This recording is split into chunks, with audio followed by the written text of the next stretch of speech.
اچھا شعیب شاہین صاحب، یہ جو ایڈ ہاک ججز کی اپوائنٹمنٹ ہے، کیا یہ آئین کے آرٹیکل 182 کے مطابق نہیں ہے؟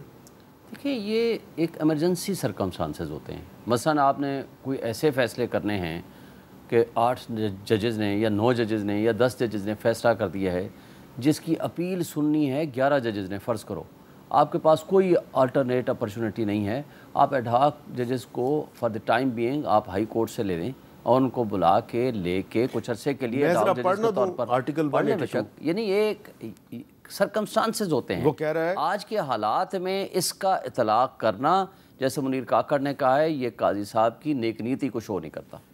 آرٹیکل 182 کیا کہتا ہے جی؟ 182 اگر کسی وقت عدالت عظمیٰ کے ججوں کا کورم پورا نہ ہونے کی وجہ سے اس عدالت کا کوئی اجلاس منعقد کرنا یا جاری رکھنا ممکن نہ رہے، یا کسی دوسری وجہ سے یہ ضروری ہو کہ عدالت عظمیٰ کے ججوں کی تعداد میں عارضی طور پہ اضافہ کیا جائے، تو chief justice of Pakistan judicial commission کی مشاورت سے آرٹیکل 175 الف کی شق 2 میں فراہم کیا گیا ہے، اس کے مطابق تحریری طور پہ صدر کی منظوری سے کسی ایسے شخص کو جو اس عدالت کے جج کے عہدے پہ فائز رہا ہو اور اس کے مذکورہ عہدہ چھوڑنے کے بعد سے 3 سال کا عرصہ نہ گزرا ہوا ہو، درخواست کر سکے گا یا صدر کی منظوری سے اور کسی عدالت عالیہ کے چیف جسٹس کی رضامندی سے اس عدالت کے کسی ایسے جج کو جو عدالت عظمیٰ کا جج مقرر کیے جانے کا اہل ہو حکم دے سکے گا کہ وہ عدالت عظمیٰ کے اجلاسوں میں اتنی مدت کے لیے جو ضروری ہو بصیت جج بغرض خاص شرکت کرے، اور اس طرح شریک اجلاس ہونے کے دوران اس جج بغرض خاص کو وہی اختیار اور اختیار سماعت حاصل ہوگا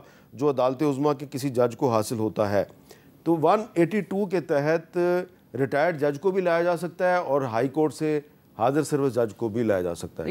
لیکن ہے تو یہ آئین کے مطابق. ایک ہے کانسٹیٹیوشنل پاورز، ایک ہے کانسٹیٹیوشنل پاورز کا اس موقع پہ اس کا اطلاق اور اس کا ایکسرسائز کرنا. اس موقع پہ اچھا 3 سال کے لیے آ رہے ہیں چیف جسٹس نیکسٹ، آپ ان کے اوپر 4 وہ جج صاحبان بٹھانا چاہ رہے ہیں تاکہ آئندہ کے لیے ان کو کوئی بھی ڈویژن پیدا کر سکیں. آپ کیوں ایسے موقع پہ جب آپ جا رہے ہیں 2 مہینے کے لیے چھٹیاں ہیں، چھٹیوں کے فوراً بعد آپ ریٹائر ہو رہے ہیں، آپ اپنے ذمہ یہ چیز کیوں لیتے ہیں؟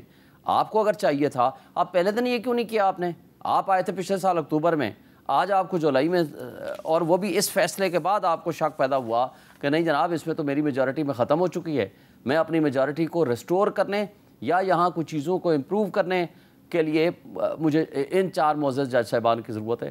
اور ان 4 معزز جج صاحبان جن کی پچھلے ماضی کے فیصلے ایسے رہے ہیں جن کے اوپر پورے پاکستان میں تنقید ہوئی ہے، وہ متنازع فیصلے ہیں، آپ ان کو لا کر کے پاکستان کی ایک کانسٹیٹیوشنل بحران پیدا کرنا چاہتے ہیں.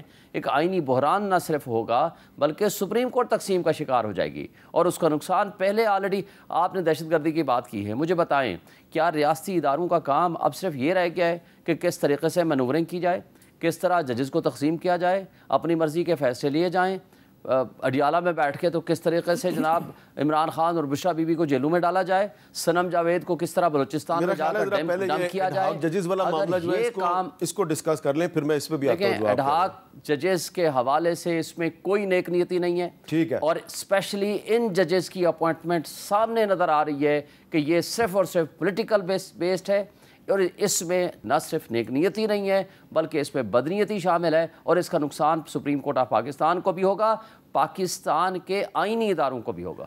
ہارون صاحب، اگر ان ریٹائرڈ ججز کی بجائے ہائی کورٹ سے ججز کو لایا جائے تو کیا وہ زیادہ بہتر نہیں ہے؟ دیکھیں نا، یہ تو ڈسکریشن ہے چیف جسٹس آف پاکستان کی.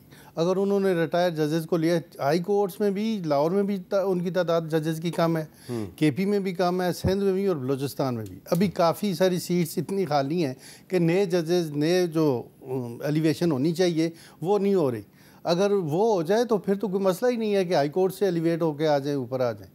لیکن چونکہ ہائی کورٹ میں ججز، تو پھر یہ تو میں کوئی پولیٹیکل گیم نہیں کر رہا، نہ ہی میرا کوئی انٹرسٹ ہے. کہ شعیب شاہین صاحب تو پچھلے دور میں اگر دیکھیں تو بندیال صاحب کے دور میں ساری پی ٹی آئی کھیلتی رہی ہے سپریم کورٹ میں بھی.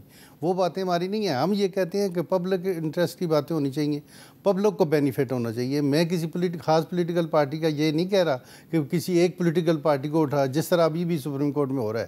جو چیزیں مانگی نہیں گئیں وہ بھی دے رہے ہیں. جس چیز کی بحث ہی نہیں ہوئی، ان کے وکیل ایک سوال کا جواب نہیں دے سکے، تو 8 ججز نے وہ فیصلہ دے دیا ہے. نہیں، لیکن ابھی جو خواجہ آصف صاحب نے پریس کانفرنس میں کہا ہے کہ ہمارے مخالفین انتظار کر رہے ہیں اکتوبر کا، اور اکتوبر کے بعد وہ 8 فروری کے الیکشن کو اٹیک کریں گے، تو اس کا مطلب ہے کہ جو خواجہ آصف صاحب نے آج پریس کانفرنس میں کہا ہے اس کی روشنی میں دیکھا جائے تو یہ قاضی فائز عیسیٰ صاحب نے بھی ایک سیاسی فیصلہ کیا ہے، دیکھیں نا 4 ایڈ ہاک ججز کو لانے کا۔ یہ تو خواجہ آصف صاحب کا بیان ہے. میں پھر آپ کو کہتا ہوں میرا پولیٹیکلی کوئی یہ انٹرسٹ نہیں ہے کہ کسی ایک کو فیور کرو کسی کی مخالفت. میں تو جینوئن جو ریکارڈ پہ باتیں ہیں میں وہ کر رہا ہوں. ٹھیک ہے، کہتے ہیں admitted facts need not to be proved. پچھلے سال بھی یہ کہتے تھے اب اکتوبر میں آئیں گے نواز شریف صاحب، اچھا جب قاضی فائز عیسیٰ صاحب آ جائیں گے. منیر کاکڑ صاحب یہ بتائیں کہ یہ جو ایک فیکٹ ہے کہ لاہور ہائی کورٹ ہے، سندھ ہائی کورٹ ہے، Balochistan high court, Khyber Pakhtunkhwa high court یعنی کہ پشاور ہائی کورٹ، ہر جگہ پہ ججز کی سٹرینگتھ کم ہے، تو وہاں سے سپریم کورٹ میں ایڈ ہاک جج لانا مشکل ہے، تو پھر قاضی فائز عیسیٰ صاحب کے پاس کیا آپشن بچتا؟ اس لیے وہ پھر ریٹائرڈ ججز کو لے کے آ رہے ہیں. بات یہ ہے کہ اگر قاضی صاحب کی واقعی انسٹیٹیوشن کی بہتری کے لیے ایک واقعی کچھ کرنا چاہتے ہیں، میرے خیال میں اس کے پاس ایک آپشن اور بھی ہے، وکلا ہے. 172 میں اگر سب کلاس 2 میں آپ چلے جاتے ہیں، آپ 15 سال کی جو ایکسپیرینسڈ وکلا ہے آپ ان کو بھی بطور جج لے سکتے ہو. دوسری بات یہ ہے کہ قاضی صاحب کی اس وقت یہ پوزیشن لینا ایڈ ہاک ججز کے حوالے سے، بات یہ نہیں ہے کہ کچھ اس طرح کی چیزیں ہیں جو سرکمسٹانشل ایویڈنس ساتھ ساتھ کلیکٹ ہو رہا ہے، جیسے آپ نے ابھی بارہا اس کی خواجہ آصف صاحب کی پریس کانفرنس کی بات کی ہے کہ یہ چیزیں تو خود وہ ماحول کریٹ کر رہا ہے، لوگوں کے اندر ایک تذبذب کا شکار پیدا کر رہے ہیں کہ یہ چیزیں سیاسی طور پر کیے جا رہے ہیں. مجھے یہ بتا دیں کہ قاضی صاحب جو ہے 11 مہینے میں 12 مہینے میں کچھ نہیں کر سکے، وہ 3 مہینے کے اندر جب اس کی ٹائم پیریڈ 3 مہینے رہتا ہے، وہ بلکہ 3 مہینے سے بھی کم ہے، تو یہ چھوڑ دے. منصور علی شاہ صاحب کے حوالے جو آنے والی چیف جسٹس ہے ان کے لیے 3 سال ہے، وہ ایک میکنزم بنا کر کے دے دے.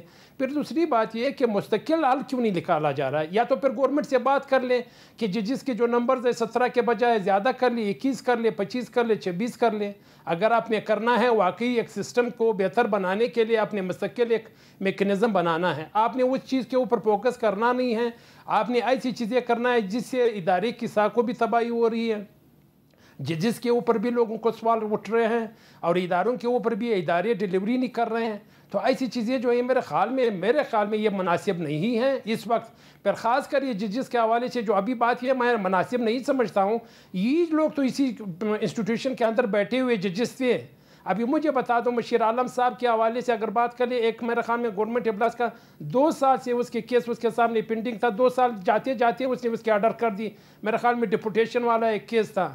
تو یہ لوگ تو بیٹھے ہوئے تھے اس سسٹم کے اندر، بیٹھے ہوئے تھے، ڈیلیوری تو ان لوگوں نے آج پھر وہی مجھے ایک ٹیکنیکل سوال ہے لوگوں کی ایجوکیشن کے لیے. بہت سے لوگ یہ جاننا چاہتے ہیں کہ یہ جو حکومت نے جو پی ٹی آئی کی ریزرو سیٹس کے حوالے سے جو ایک فیصلے کے خلاف نظر ثانی اپیل دائر کیا ہے، تو اگر یہ 4 ایڈ ہاک ججز جو ہیں وہ سپریم کورٹ میں ان کی اپوائنٹمنٹ ہو جاتی ہے، تو فل کورٹ کے اجلاس میں ریویو پٹیشن کی ہیئرنگ کے لیے یہ 4 ایڈ ہاک ججز بھی بیٹھیں گے اس میں؟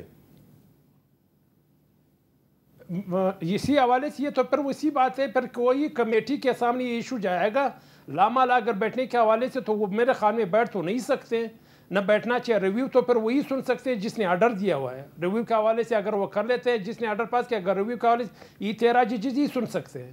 جی ہارون آج صاحب، تک جو ہوا ہے جو ریویو آرڈر سنا جاتا ہے، ریویو آرڈر وہ تو جس نے ججمنٹ پاس کیا وہی سنتے ہیں. جی ہارون صاحب کیا جی ایسے ہی ہے.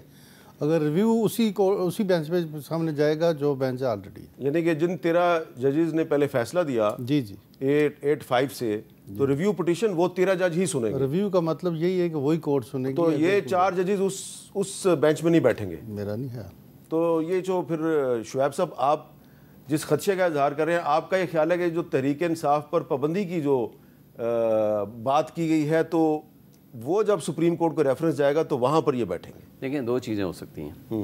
ایک بات ہے اس وقت تو بینچ کانسٹیٹیوٹ کرتے ہیں 3 سینئر جج، چیف جسٹس، 2 معزز جج صاحبان. کل پریکٹس اینڈ پروسیجر ایکٹ یہ ہٹا دیں، قاضی صاحب کے ہاتھ میں دے دیں کہ جی آپ بینچ بنا دیں. وہ 13 کے بجائے اٹھا کر کے ان 4 ججز کو بھی بیچ میں شامل کر دے کہ جی آئیں جی ریویو میں بڑا بینچ بنا رہا ہوں. پھر کیا ہوگا؟ نمبر 1. نمبر 2، ادھر سے پابندی لگا دیں، یہ فیصلہ کر دیں کہ آئیں جی سارے ججز کو بٹھا دیں، اس میں یہ 4 ججز کو بیچ میں شامل کر لیں. تو انہوں نے اپنی جو مینارٹی ہے اس کو میجارٹی میں کنورٹ کر دیا. پھر آ کر کہیں کہ نہیں جی فیصلہ تو وہ درست تھا کہ جی ان کو سیٹیں ملنے چاہیے تھیں، اب چونکہ پابندی لگی ہے اس لیے سیٹیں نہیں دیتے، اس ججمنٹ کو فرسٹریٹ کرنے کے لیے. کوئی بھی ایسا طریقہ ہے واردات یہ کر سکتے ہیں، ان کی بدنیتی ہے. مجھے بتائیں، میں آپ کے سامنے جیت کے 1,05,000 ووٹ لے کے بیٹھا ہوا ہوں، ان کٹ پتلیوں کو نہیں بٹھایا وہ اندر. ہم پچھلے 6 مہینے سے پٹ رہے ہیں کہ بھئی فارم 45 لے آؤ، عدالتیں مانگ رہی ہیں، بجائے وہاں فارم 45 لانے کے وہ کبھی ادھر بھاگتے ہیں، کبھی ادھر بھاگتے ہیں، کبھی جا کر کے ریٹائرڈ ججز کو بیچ میں، جسٹس پراچا صاحب کو جا کر میرے کیسز ٹرانسفر کر دیے.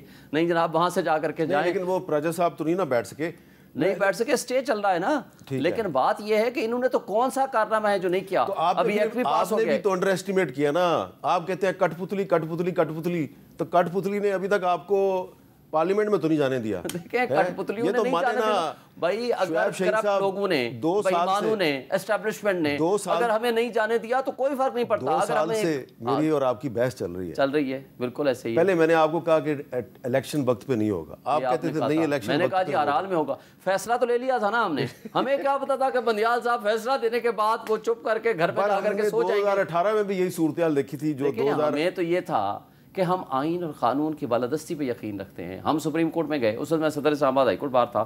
سپریم کورٹ نے فیصلہ دے دیا، آپ کو یاد ہے 1 مارچ کا. انہوں نے کہا جی 27 اپریل کو الیکشن ہونا ہے، اور اس کے بعد چلتے چلتے ہم آ کر کے 2024 کے الیکشن ہوئے. لیکن میرا پوائنٹ یہ ہے کہ تحریک انصاف جو ہے اس نے وہ ایک تو ضرورت سے زیادہ اعتماد کا شکار ہے، دوسرا وہ اپنے اوپوننٹ کو انڈر ایسٹیمیٹ کرتے ہیں. نہیں، ہم انڈر ایسٹیمیٹ نہیں کرتے، ہم آئین اور قانون پہ بلیو کرتے ہیں. یہ ہماری غلطی ہے. اچھا اگر آپ آئین اور قانون کو اٹھا کر کے ڈسٹ بن میں ڈال دیں اور اس کے بعد جمہوریت کو تماشا بنا دیں اور ملک میں نظام انصاف کو آپ میں سوال کروں گا ایک ایسے شخص سے جس کو اسی سپریم کورٹ کے ججوں نے نااہل قرار دیا توہین عدالت میں.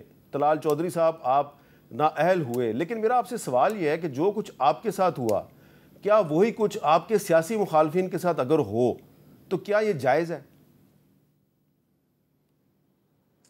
دیکھیں بالکل نہیں ہونا چاہیے جی. ناکردہ گناہ کی سزا نہیں ملنی چاہیے. لیکن میر صاحب یہاں پر المیہ ہے، دن دہاڑے 9 مئی ہوا ہے، آپ کے کیمروں کے سامنے ہوا ہے.